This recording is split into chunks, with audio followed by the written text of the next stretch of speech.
Oscar Wilde a dit « Si la vie avait une seconde édition, que je corrigerais les épreuves ». Aujourd'hui, nous sommes avec un spécialiste des mots. Nous allons jouer avec les mots. Nous allons parler de livres, de romans. Nous allons parler tout simplement de pensée. Mais avec qui nous allons le découvrir juste après ceci.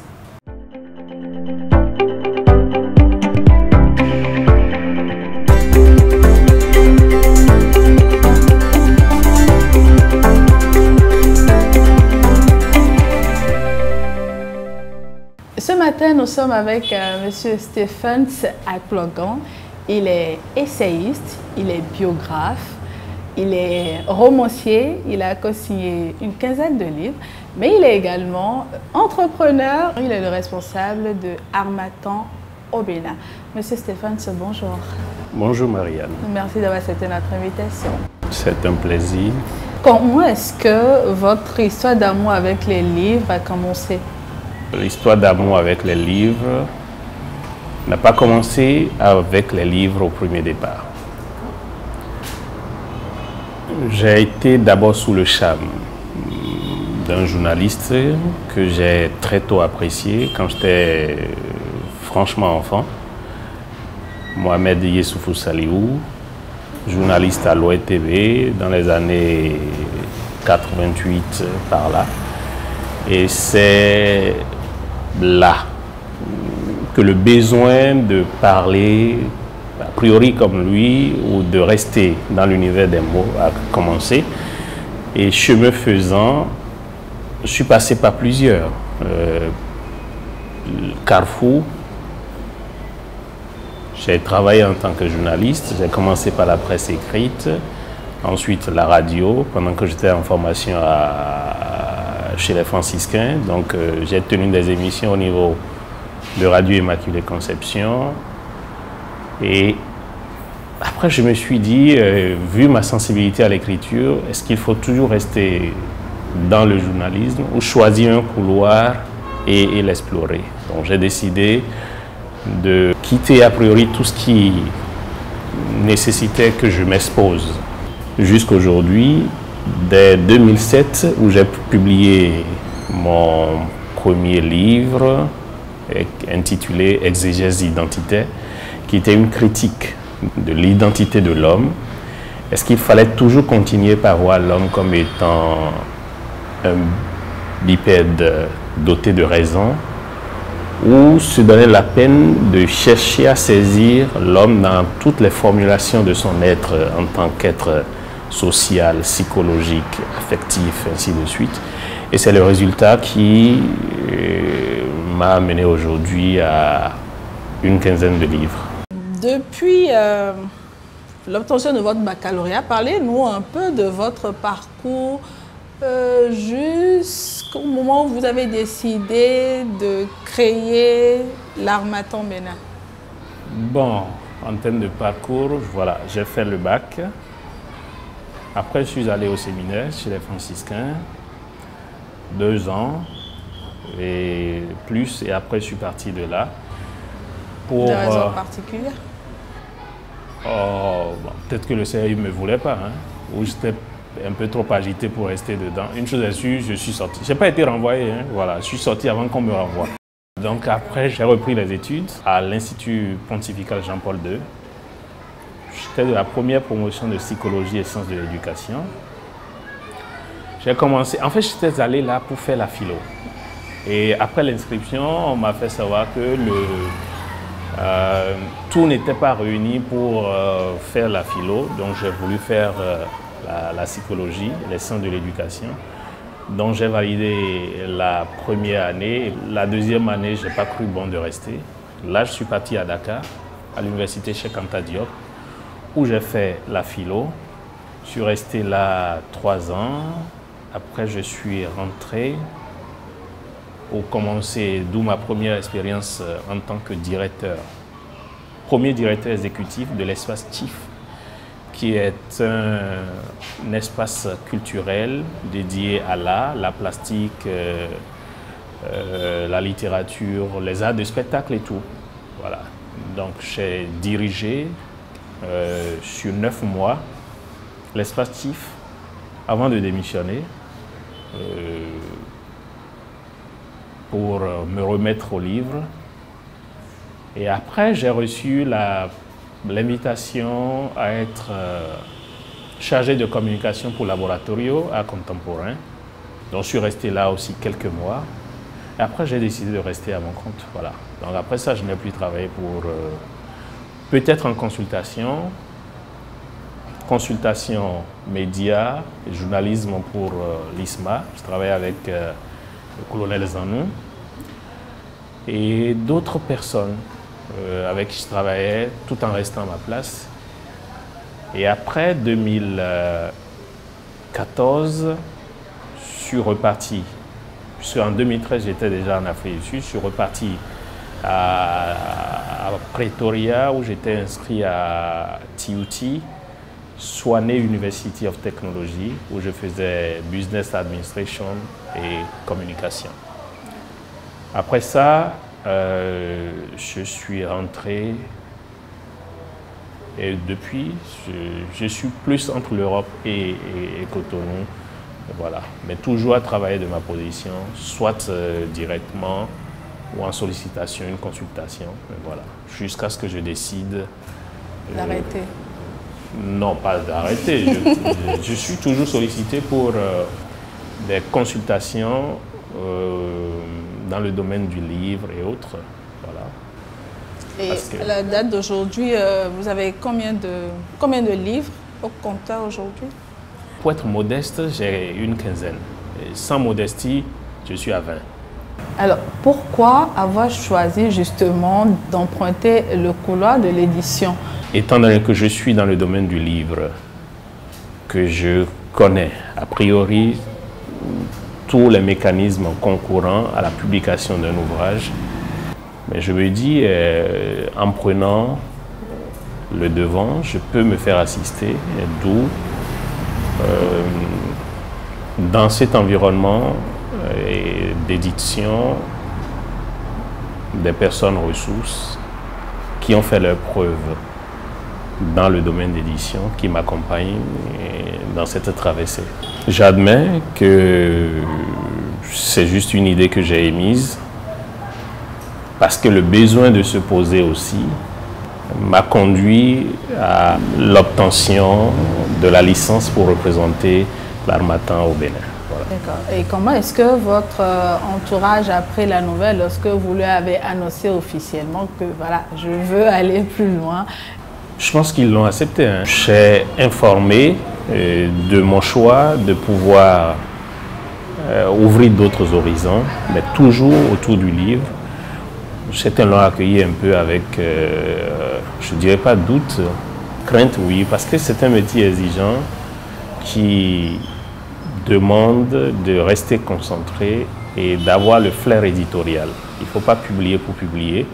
Donc j'ai eu un avis favorable, les encouragements, et voilà, l'aboutissement du chemin, qui n'est que le début d'un nouveau cycle. Est-ce que s'il n'était pas favorable, ça vous aurait dissuadé? C'est pas sûr. J'ai la mauvaise réputation d'être entêté et de foncer. Donc, et puis, je sais pas sûr. Je suis resté dans l'écriture par moi-même. Beaucoup m'ont dissuadé parce qu'on dit que c'est un secteur qui ne paye pas. On était en train de me voir avec des livres. Ils s'imaginent que quand ça va prendre, je vais connaître la déroute, j'aurai à circuler avec des livres sous les bras et puis comme ça, comme les intellectuels de l'ancien temps qui n'ont que les idées, le verbe et tout, mais qui sont entièrement pauvres et rien dans les poches. Et donc, il y en avait qui me disaient, ben, écoute, il faut adosser quelque chose à l'écriture. On consent que ta passion, c'est l'écriture, mais écoute, il faut enseigner. On sait que tu en as dans la cervelle, mais il faut enseigner, fais ci, fais ça. Je dis, écoutez, je suis le seul à courir. Le jour où je suis fatigué, je vous aviserai. Mais tant que je cours et que j'ai encore la force de courir, alors laissez-moi aller. Et après, fort heureusement, quelques années après, ce dont je parle, j'étais au début, et quelques années après, il y a eu des amis qui étaient témoins de ces événements qui m'ont dit, écoute, on a même fait des réunions pour te décourager ici, mais finalement c'est toi qui as raison. Voilà, donc j'étais pratiquement à mi-chemin quand j'ai laissé le mot filer. Et après, beaucoup ont vu la matérialité des choses. Beaucoup ont été informés que lorsque je les ai conviés, pour ne pas choquer les sensibilités, à 2 semaines de l'ouverture de l'Harmattan, j'ai dit, écoutez, je courais après quelque chose, mais je pense que les choses sont plus ou moins en ordre pour se réaliser. Donc, possible que je t'invite à l'inauguration à Bon. Ok. Et ils sont venus, ils ont vu. Donc, certains se sont dit à quel moment tu y as pensé, à quel moment tu as fait le chemin. Et la curiosité ou la grande question, c'est comment tu as fait pour avoir l'agrément. Voilà, ça revient souvent. J'ai essayé d'en dire 2 ou 3 mots et bon, voilà, il faut passer à autre chose. Bon, est-ce que vous pouvez partager la réponse avec nous? Comment est-ce que vous avez fait pour avoir l'agrément? Bon, déjà, je pense que le plus difficile, ce n'est pas d'avoir l'agrément. Une chose est d'avoir l'agrément, mais la plus difficile, c'est de tenir le chemin, c'est de tenir les engagements pris. Parce que c'est une signature, c'est une licence qu'on prend. En prenant cette signature, cette licence, elle est adossée à un cahier de charges. Donc, il y a un certain nombre de choses à faire pour correspondre au canevas de l'enseigne. Et là, il faut se battre pour rester dans les rangs. Et après, maintenant, c'est un investissement, il faut rentabiliser. Donc, à chaque fois, il faut se poser la question de savoir si on est sur des pistes qui concourent à atteindre les objectifs qu'on s'est fixés. Donc, la licence, il fallait introduire la requête. En introduisant la requête, j'ai été invité parce qu'il fallait un plan d'affaires. Le plan d'affaires a été conçu. J'ai pris le vol, je suis allé soutenir, débattre mon projet. Et ils se sont retrouvés dedans. Donc, alors j'ai eu le OK. Et après, il y a eu d'autres étapes. Et finalement, on a signé. Voilà. Tout à l'heure, vous disiez que l'édition, c'est un métier assez sérieux. Oui. En quoi est-ce si particulier de se lancer dans l'édition? Qu'est-ce que ça a de si mystérieux? Ce qu'il y a de mystérieux, c'est le commerce de la pensée. On est dans un commerce de la pensée, non dans un commerce des livres. Quand on dépasse le livre, et qu'on admet que le livre est un véhicule pour la pensée et que la pensée tient le monde, il y a une mystique. Voilà, c'est ça le truc. Et donc, être à un carrefour où des gens qui ont eu la grâce d'un esprit, saint ou non, qui les a inspirés et qu'ils ont modulé leur pensée, l'écriture, jusqu'à ce que ça donne un test et qu'on vous l'envoie et vous devez le lire, vous devez juger de, comment on dit, de l'intérêt pour le lecteur. Non seulement de l'intérêt, quand on le dit comme ça, vous enlevez la sacralité du métier, vous lui volez quelque chose. De la pertinence. C'est comme une femme qui est enceinte. Elle peut dire, comme on le dit trivialement, elle a cassé les os, mais il n'y a que la matrone ou la sage-femme pour dire c'est le moment, ou repart à la maison et revient demain. Elle a pour le moment le pouvoir de dire, madame, c'est pas le moment. Voilà, c'est ça le métier d'éditeur. On accouche, on aide les gens à accoucher. Et donc, on est là pour dire, maintenant c'est le bon moment, ou ça, non. Il ne faut pas que ce soit un prématuré. Dans 3 mois, ça sera. Et donc, tu repars, tu marches à travers les quartiers, comme les femmes le font. Quand elles sont enceintes, tu passes dans les rues, tu tiens le mur. Oui, voilà. Tu fais corps avec ta douleur. Et guidé par la seule espérance que tu veux livrer, donner au monde un beau bébé, qui ait tous ses sens et tous ses organes en place. Et c'est comme ça, le livre vient, et finalement, ça sort. Et quand ça sort, il y a plusieurs choses. On évalue. Ensuite, de l'évaluation, il faut le passer à l'édition même. Processus de lecture, de relecture, de correction, où on fait réécrire certains extraits ou certaines parties à l'auteur, où nous-mêmes on peut lui suggérer des choses. Donc, derrière un test, et ça je l'ai vécu personnellement, puisque je suis dans une agence, j'ai un agent littéraire, et je pense que la première fois où j'ai vraiment souffert sur un manuscrit, c'est sur mon roman L'énigme d'un aller-retour, qui paraît dans quelques semaines à Abidjan. Ce roman a connu des fortunes diverses, du Canada au Maroc, en Algérie et tout. Finalement, ça sort à Abidjan pour la version africaine, avant de reprendre son chemin en Europe. Mais déjà avec l'agent littéraire, il fallait potasser le test. Ce que tu penses avoir écrit bien, on te dit tu peux dépasser ce niveau. Ici, c'est flou. On ne perçoit pas ton idée au premier coup d'œil. On te le fait réécrire. En écrivant, il y a dissonance quelque part. On te le fait réajuster et tu fais ça. Lui doit prêter le test avant que ça n'aille chez l'éditeur. L'éditeur le prend en fonction de sa sensibilité, de sa ligne éditoriale. Ceci, ça peut choquer. Ceci, on rectifie. On amenuise ici, on adoucit, on corse ici. Et vous faites ça. Tu réécris, tu relis le même test. Finalement, tu l'as dans l'esprit. Et après cette étape maintenant, la création graphique du livre, la couverture, un cheminement. Donc c'est tout un cheminement où l'auteur est appelé à être patient, l'éditeur aussi intuitif, patient, visionnaire, un certain nombre de choses. Donc il s'adosse aussi à des créatifs. Il y a des gens qui sont là pour justifier de la couleur qu'il faut, de l'approche, un certain nombre de choses. Donc un livre, ce n'est pas un travail qui se fait sur un coup de tête en 3 jours, en 2 semaines, en 1 mois. Et non, c'est... Et donc, pour moi qui ne suis pas habitué à la patience, c'est déjà... Une épreuve. Non, pas une épreuve, c'est une école. Alors, pour une personne qui tient un livre entre ses mains et qui ne maîtrise pas forcément tous les rouages, combien de corps de métier se cachent derrière le terme édition? Je ne parlerai pas de corps de métier, mais peut-être de corps de compétences. Parce qu'il y en a qu'on sollicite qui ne sont pas en fait un métier institué, mais qui interviennent dans le domaine du livre.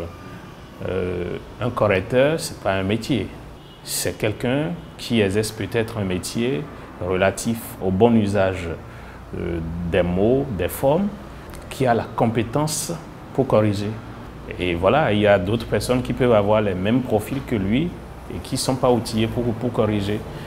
Voilà, donc derrière l'éditeur, comme je l'ai dit, il peut y avoir, derrière un test introduit à un éditeur, il peut y avoir déjà un gros travail fait par une agence littéraire.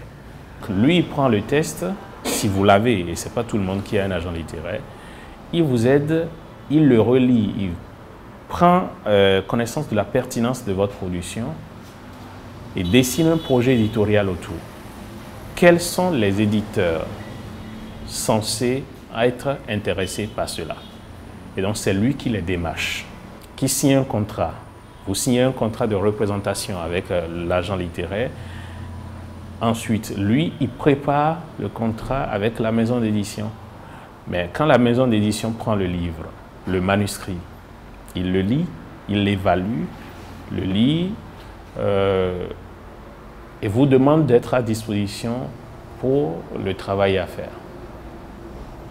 Quand c'est lu, il y a un descriptif qui accompagne, une révision. Ici, vous devez l'approfondir, vous devez faire si le titre, il n'est pas vendeur, ou il n'est peut-être pas pertinent, des propositions, ainsi de suite. Donc, vous faites tout ce travail avec la maison d'édition, mais ça peut être un assistant qui est derrière. pas forcément l'éditeur principal. Donc, qui vous fait travailler sur le manuscrit et vous pouvez retravailler 10 fois le même test. Et ensuite, ça passe chez les créatifs ou les créateurs. Dans les créateurs, nous avons les graphistes. Chaque maison d'édition a sa marque.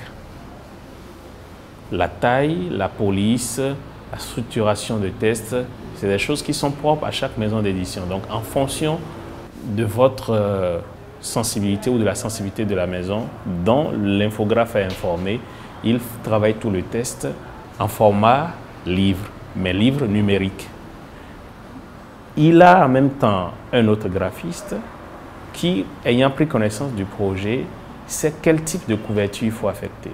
Donc, fait des propositions qu'on vous envoie et vous validez tout ça. On ne publie rien sans que l'auteur n'en soit satisfait. Voilà. Et après tous ces circuits, l'auteur délivre le BAT, le bon à tirer, qui est une autorisation qu'il donne à l'éditeur de faire le chemin sans lui. Donc, l'éditeur, là maintenant, affecte le projet à un imprimeur. Voilà, donc ça suit son cours. On le fait selon les normes de la maison, parce que chaque livre a un format. Il y a des formats poche, il y a des formats, des grands formats, des formats moyens. Donc, chaque maison d'édition, en fonction du livre, si c'est un roman, ça a son format. Si c'est un essai, ça a son format, ainsi de suite. Donc, en fonction du type de manuscrit que l'éditeur a, on adapte, on crée le format et puis ça passe sous presse. Quand ça passe sous presse, maintenant, toujours la maison d'édition a des diffuseurs. Donc, le diffuseur est responsable du positionnement du livre. Il se charge de contacter les libraires qui doivent l'acquérir. Donc, on s'assure du rayon sur lequel on doit diffuser ce livre. Voilà. Pendant qu'on est en train de faire ça, le service de communication de la maison d'édition a commencé aussi son travail. Donc, ça commence par G. Déjà, la couverture peut commencer à circuler avec une annonce qu'il y a tel livre qui vient bientôt et que vous pouvez trouver dans telle et telle librairie. Après, l'auteur peut choisir de faire filtrer un extrait pour vous titiller, pour vous mettre un peu l'eau à la bouche, ainsi de suite. Donc, c'est un mouvement d'ensemble, une orchestration. Et ensuite, la grande communication commence, le matraquage médiatique autour du livre, ainsi de suite. Et en même temps, vous avez les adresses là où vous pouvez aller acquérir cet ouvrage. Voilà. On réalise que c'est tout un travail, toute une équipe qui travaille derrière un livre qui sort. Alors, aujourd'hui, nous sommes dans les locaux de Harmattan au Bénin. Quelle est la particularité de Harmattan? Parlez-nous un peu de Harmattan. Voilà. Nous, on met le L majuscule apostrophe. Ah, ok, l'Harmattan. Oui, pour qu'on ne nous confonde pas au vent sec qui vient du nord Bénin. Voilà. Donc ici, c'est l'Harmattan. L'Harmattan Bénin est une filiale, en quelque sorte, une filiale d'Harmattan France. C'est une section de licence, de représentativité. Donc tout ce que nous faisons est en relation, est supervisé.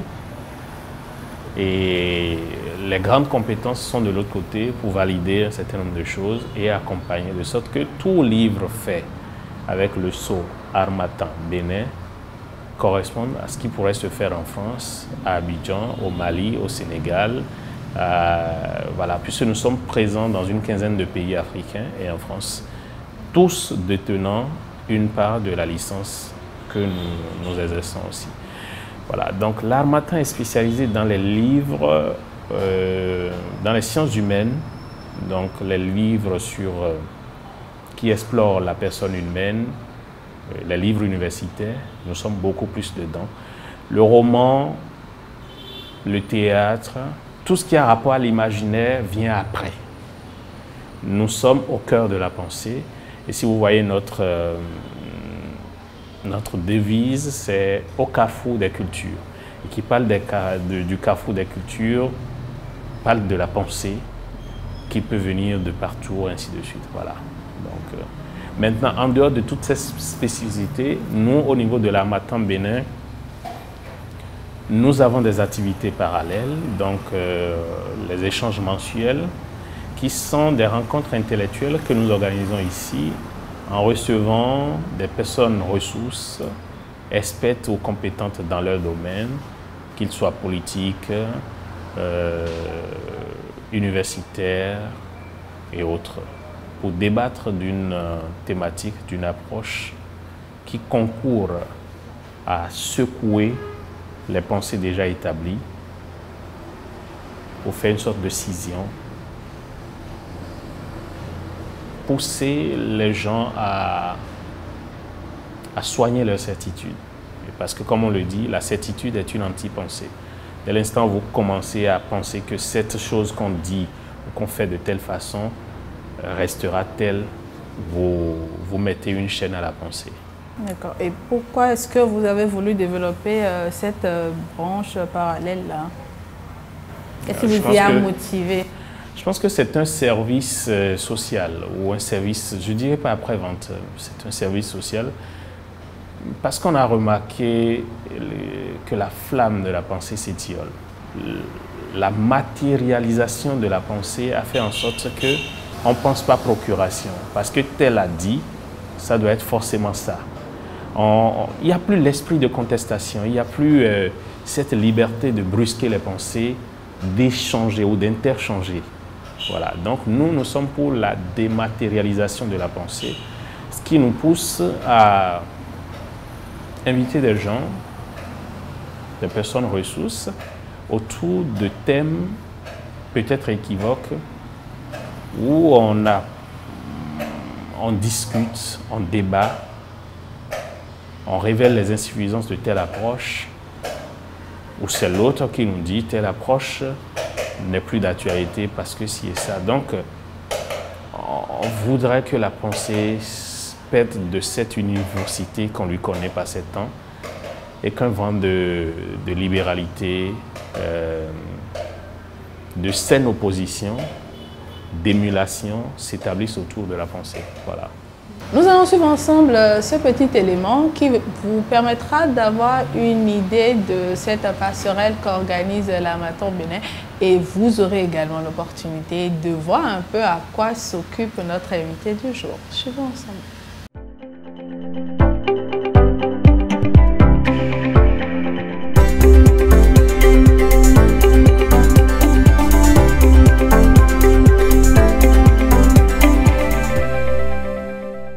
Bienvenue à l'Harmattan Bénin, la maison des livres et des idées, dirigée par l'éditeur Stephens Akplogan. Dites-nous, monsieur Stephens Akplogan, à quoi ressemble la journée d'un éditeur? Bon, la journée d'un éditeur, ça commence par l'arrivée de la matière. Il faut déjà recevoir des manuscrits. Et dès que vous avez les manuscrits, il y a plusieurs services. Le premier, il faut le faire évaluer. Et pour la réalisation de ces différents services, Stephens Akplogan se fait aider de prestataires externes, mais aussi de ses assistants. Je m'occupe de la chaîne d'édition, du manuscrit jusqu'au produit final. Donc je peux dire que je reçois les manuscrits, je fais la relecture, je choisis et après je remets au directeur de mes choix validés. Et après je m'occupe aussi de la révision de ces manuscrits, la relecture, la correction, jusqu'à ce qu'ils aillent chez le graphiste, le monteur et je suis. Je m'occupe du processus éditorial jusqu'à la fin.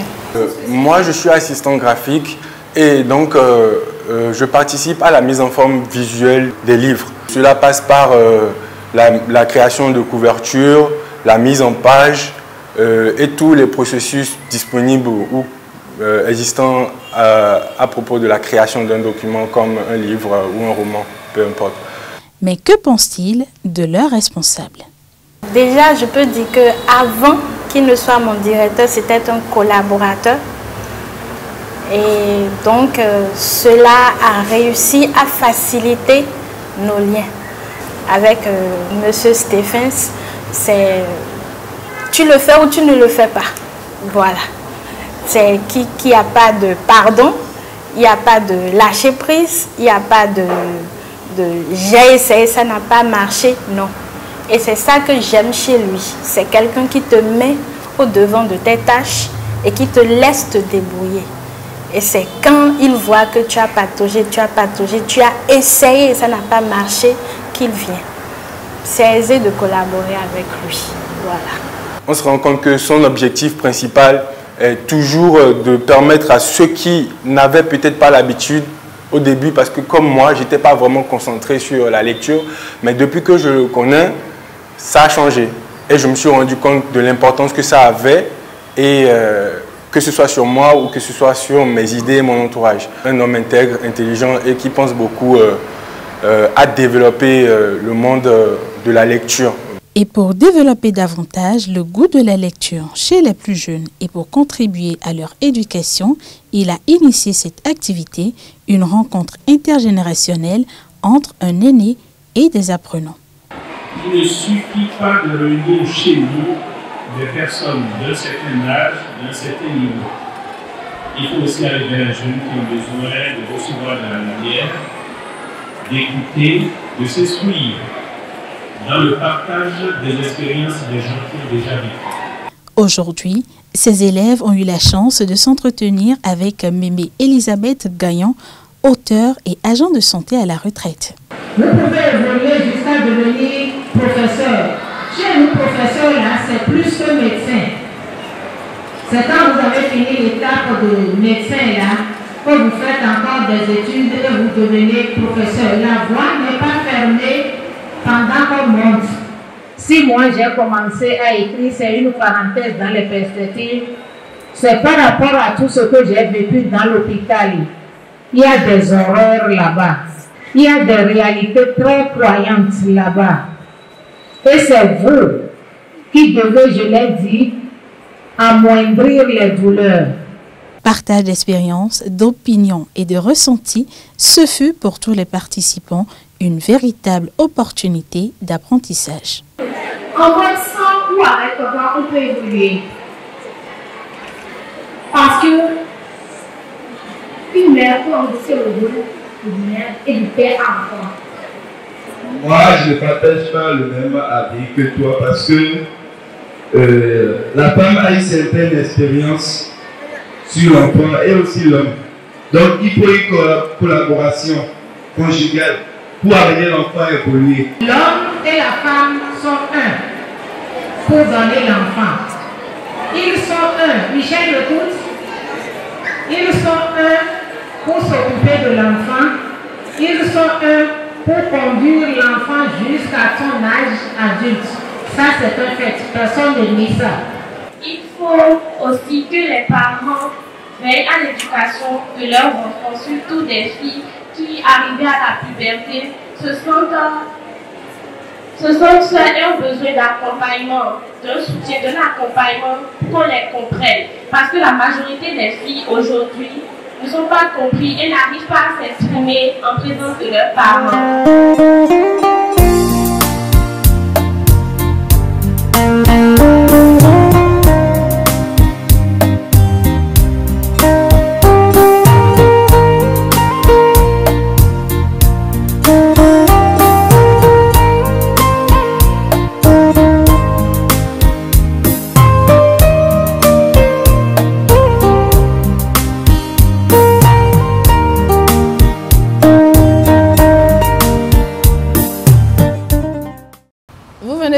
Suivre un peu quelques activités de M. Stephens Akplogon ainsi que cette sortie de l'Harmattan Bénin à l'endroit des plus jeunes. Alors dites-nous, toujours dans le sens de la dématérialisation de la pensée, comme vous le dites, en dehors de cette activité, vous menez également d'autres activités. Oui, bien sûr. En dehors de la passerelle qui est le volet ou le versant en griffe migratoire. On sort de notre cadre pour aller vers les plus jeunes, en compagnie d'une personne du 3e âge, pour que cette personne les instruise, partage avec eux son expérience. Parce qu'on a observé une chose, les parents aujourd'hui sont happés par les urgences quotidiennes au point que le suivi, c'est-à-dire dialoguer avec les enfants, les inspirer, ça a changé. Ce n'est pas tous les parents qui arrivent à le faire. Et beaucoup veulent le faire, mais ce qui les chasse ou ce après quoi ils courent ne leur permet pas de se payer ce luxe. Donc on s'est dit, on est à une époque où les gens n'écoutent plus les personnes du 3e âge.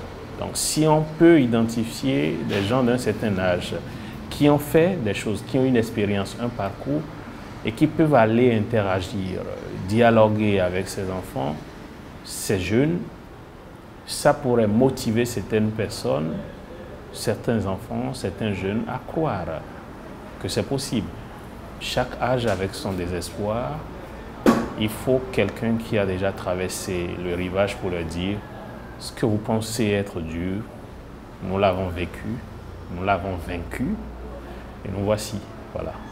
C'est le sens de la passerelle. Et donc nous avons reçu le 23 février Maître Robert Dossou, ancien bâtonnier, ancien président de la Cour constitutionnelle, puisqu'on était dans l'octave de l'anniversaire de la conférence. Voilà. Et donc nous avons parlé de la démocratie et de ce cheminement qui nous a valu la démocratie, puisqu'il était l'un des acteurs clés de la chose. Et voilà. Et donc un mois après, le 26 mars, nous avons reçu Maître Joseph Diogbenou, avocat, ancien président de la Cour, sur la problématique. Le thème, c'était le droit de la famille du Dahomey au Bénin d'aujourd'hui. Parce que c'est un droit qu'on n'explore pas souvent, dont on entend parler un peu rarement. Sauf en cas de violence. En cas de violence ou de divorce. Et comme l'a mentionné l'invité, c'est quand tout est gâté que le droit de la famille commence à agir. Une vie à 2 ou à 3 ou à 5 est une question de moyens et de responsabilité. On ne peut pas, nous n'avons pas le pouvoir, mais c'est dangereux de concevoir qu'un être humain, aujourd'hui, dans le contexte de cherté que nous traversons, puisse vivre avec moins du minimum. Le faible engouement des Béninois pour la lecture, est-ce que vous pensez que c'est lié à aux questions de finances? À notre niveau, nous entrevoyons trois raisons, ou 3 mobiles. Le mobile culturel. Le mobile culturel l'emporte sur le mobile financier. Quand vous voyez un occidental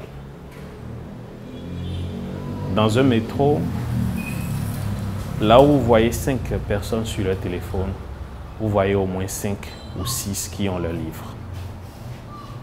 Le besoin d'apprendre, de découvrir, de voyager à travers l'imaginaire, d'échapper au carcan d'un environnement, d'une ambiance, amène le blanc à se saisir à tout bout de champ de livres. Et donc, même pour les enfants, pour dormir, on leur lit des histoires. Le rapport avec le livre est un rapport de civilité et de civilisation. Nous, en Afrique, au Bénin, le livre est secondaire. C'est souvent à l'école. Et souvent à l'école, il y a combien de livres dans nos écoles? Il y a combien de livres dans nos écoles? Il est arrivé qu'on a organisé ici une rencontre intellectuelle où on a accueilli plein d'intellos, de gens instruits, qui ont les moyens d'acheter des livres. Et chose curieuse, aucun d'eux n'a regardé dans la direction des rayons du livre. Pas parce qu'il manquait d'argent, mais oui, c'est un automatisme qu'il faut apprendre à cultiver. Vous remettez un livre à un enfant, tant que vous ne lui dites pas ce livre, c'est ça tel à utiliser pour devenir riche, il ne va pas le lire. Je pense que notre péché commence déjà là. Il faut qu'on apprenne aux gens à aller vers le livre. Pas parce que le livre fait l'intellectuel, mais parce que le livre donne les moyens, les ressorts intellectuels qui vous permettent de vaincre la fatalité. Parce que dans un livre, vous avez l'expérience de ceux qui ont échoué, l'expérience de ceux qui ont réussi, qui ont vaincu le doute, qui ont vécu tout ce que vous imaginez que vous êtes seul à vivre. Et ça vous réame. Voyez, ça ne vous tient pas le bras et vous fait voyager. Vous vous dites, c'est rassurant de savoir que je peux.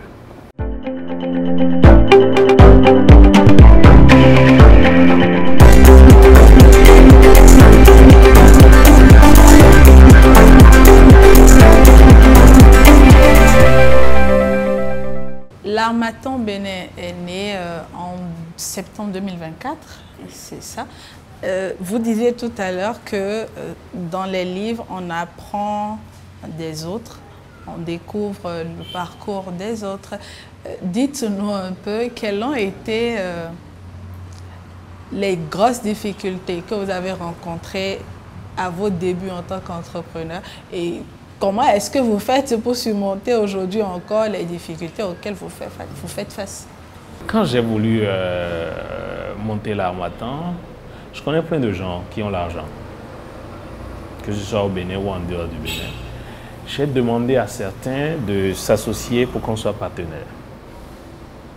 Il y a un ami bâtonnier d'un autre pays qui m'a dit, écoute, cette affaire, je connais des libraires qui ont fermé. Il dit, je connais des libraires qui ont fermé parce qu'ils ne vendent pas. Déjà, j'ai peur que tu ailles dedans. Ensuite, tu demandes que je m'associe.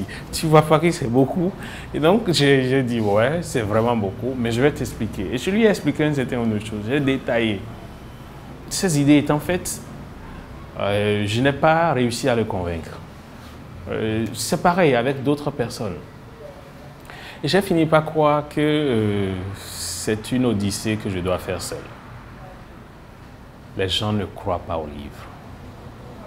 Ils ne croient pas au livre parce que est-ce que le livre a échoué? Je ne pense pas. Mais on peut l'admettre. Le livre a échoué à produire des intellectuels raisonnables, capables d'aimer leur pays, des citoyens moralement sains, spirituellement affranchis, pour être des étoiles, des lumières qui rayonnent de sorte que, indépendamment d'une pauvreté occasionnelle ou d'une misère assignée par une quelconque politique sociale ou autre, qu'un parent puisse dire à son enfant, va lire. L'essentiel des parents qui disent à leurs enfants, allez lire, c'est pour que ces enfants travaillent à l'école. Donc, en dehors du but académique, de la scolarité, où l'enfant puisse manier les lettres, les mots, on ne voit pas une fonction d'émancipation, de développement autour du livre. Beaucoup ne pensent pas que le livre puisse nourrir tellement un humain et qu'il soit riche et que cela réjaillisse sur lui-même au plan physique. Pour vous, pour l'écrivain, le romancier, le biographe, l'essayiste, l'éditeur, tout ce que vous êtes, est-ce que le livre nourrit son homme? Ah ouais, ça, j'ai déjà eu cette question plusieurs fois. Et la dernière fois qu'un ami m'a posé la question, je dis oui. Il dit, tu veux te payer ma tête? Il dit, moi, j'ai bac plus 5. Je peux pas te dire la dernière fois j'ai acheté un livre. Si moi qui ai étudié, je n'achète pas de livre, qui achète? Et toi, tu dis que tu envies. J'ai ri et puis je lui ai dit, moi, j'envie. Parce qu'à compter de 2007 où j'ai publié mon premier livre et les 2 fois où j'ai travaillé de façon accidentelle. Je vis du livre. Et ça, il faut dire les choses. C'est pour ça que je parle d'influence. Les gens que vous rencontrez, que ce soit à travers les livres ou en dehors des livres, peuvent vous être utiles dans la vie. J'ai commencé à réellement vivre de mon livre ou du livre, je crois à partir du 4e que j'ai produit. Mon 4e livre, c'était Didactique de l'amour et éducation au développement. Ce livre, un jour, j'ai été, paix à son âme, chez le doyen Jérôme Carlos, pour le lui offrir. Il était absent, j'ai laissé le livre avec une dédicace et il m'a appelé après. Et un jour, en parlant, il me dit, si j'étais jeune comme toi, je ferais la biographie. C'est difficile au début, mais il y a l'argent dedans. Et c'est comme ça que j'ai choisi. Il m'avait fait 2 propositions, parce qu'il avait remarqué que quand j'écris sur les questions d'amour, d'éducation et consorts, j'avais des théories assez équilibrées et qu'il voulait que je crée même un institut. Et là, je me suis tourné vers la biographie. Les débuts ont été difficiles et il était toujours là pour regarder. Et je pense que en 2012, quand je faisais ma 2e expérience de biographie, la première expérience c'était sur Adrien Ngwedi, un livre qui n'a pas porté bonheur. Ensuite, j'ai fait sur Maître Robert Dessous. Et quand il a lu, il dit, c'est lui-même qui t'a donné les informations. Je dis, non, j'ai fouillé. Il dit, ah là, tu as fait fort. Et après, j'ai enchaîné. C'est comme ça que j'ai commencé à travailler avec des personnalités, ministres d'ici, d'ailleurs, ainsi de suite. Et dans ce rapport sain de la pensée, j'ai commencé à vivre, puisqu'un biographe, lui, facture. Voilà. Donc, je fais des factures qui sont payées. Et là, j'ai commencé à croire que le livre peut nourrir son homme. Et je ne regrette pas. Et voilà. Donc, le livre, ça nourrit. Tous les pays que j'ai connus, que ce soit en Afrique, en Europe, ainsi de suite, c'est le livre, c'est de ma poche. Et quelquefois sur invitation. Et tout l'investissement qui a constitué à monter à Matan, c'est le livre. Vous voyez, là, il y a, par exemple, je vois comment gérer et développer sa première entreprise, négocier et rédiger au mieux ses contrats, 11 clés pour bien diriger. Ça, c'est que des livres pour entrepreneurs. Alors, quel est votre rapport avec Dieu? Comment est-ce que vous faites pour concilier votre foi avec votre travail? Puisque, si j'ai bien compris, à travers votre travail, vous êtes amené à lire plusieurs auteurs qui ne vont pas forcément dans le même sens, qui ne vont pas forcément dans le sens de votre confession religieuse. Comment est-ce que vous faites? Oui, mais je vous dis une chose, Dieu n'en veut à aucun humain de ne pas croire en lui. Si vous êtes chrétien dès le bas âge, si vous avez vécu dans un environnement, un cocon qui vous a nourri des éléments d'humanité et de religiosité, où que vous soyez, même indépendamment de vous-même, vous allez respirer et resplendir de ce que vous avez eu. J'ai eu cette chance de naître dans une famille chrétienne, catholique, de faire un parcours, je ne dirais pas, mais un peu plus audacieux de la catholicité primaire. Mon rapport avec le livre, c'est un rapport intellectuel. Et je peux avoir des éléments dans le livre pour contester certaines approches hors sol du christianisme, de la catholicité. Mais ça ne m'amène pas à être en rebrousse-poil avec l'Église. Je vais toujours à l'Église. Écoutez, il y a une chose, quand on finit d'être contestataire, on finit toujours par revenir à Dieu. Et nous avons vu des savants, de grands intellectuels qui ont tiré sur Dieu et qui ont tiré sur tout à balles réelles, mais qui ont fini par être les plus grands serviteurs de l'Église. C'est pour dire quoi? Dieu n'en veut à personne de ne pas croire en lui, parce qu'il sait qu'au fond même de ton doute, tu sais qu'il existe. Le reste, c'est du maquillage. D'accord. Alors, on va terminer par cette toute petite question. Qu'est-ce que vous aimeriez dire à un jeune ou peut-être même à quelqu'un qui a envie ou qui vient de se lancer dans l'univers, tu as bien envie de dire, dynamique du livre? Moi, j'encourage toujours, il faut venir au livre. Parce que quand on est nombreux, on ne meurt pas. Quand on est plusieurs dans un espace, dans un environnement, à partager la même espérance, le même désespoir, on ne meurt pas. C'est pour ça que l'enfer survit. L'enfer tient parce qu'ils sont nombreux dedans. Le jour où l'enfer serait vide, vous allez voir, on ne parlera plus de trucs. Donc, ils n'ont qu'à venir.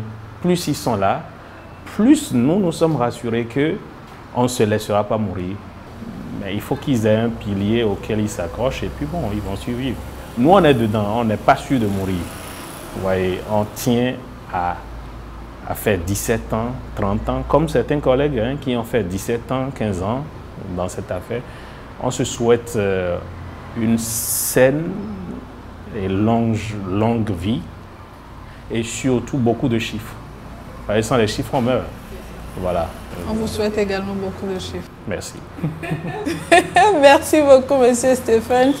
Merci à vous d'avoir accepté notre invitation et merci pour ces 52 minutes d'échange qui, je suis sûre, feront plaisir à plus d'un. Chers téléspectateurs, ce sera tout pour ce numéro de votre émission. Je vous remercie d'avoir suivi. On se retrouve très bientôt pour découvrir un nouvel entrepreneur.